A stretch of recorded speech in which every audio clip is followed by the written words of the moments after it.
தமழும் அந்த அருணகிரி தமிழில் மனம் மகிழ்ந்தாடி நின்ற முருகன். கிழவி இவள் புலமை கண்டு அழகு மிகும் குழந்தை என மகிழேறி வந்த குமரன்.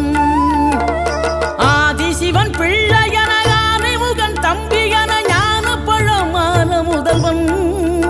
நீ பாடும் குரல் வளம் கொடுக்கும் பனிமலையில் வாழும் அந்த பார்வதியின் இளைய புதல்வன்.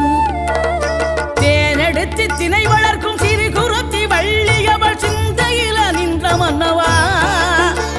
நீ நாடி வரும் பக்தர்களின் நாட்டம் அதை தனித்தருளும் ஞான குருநாதன் அல்லவா.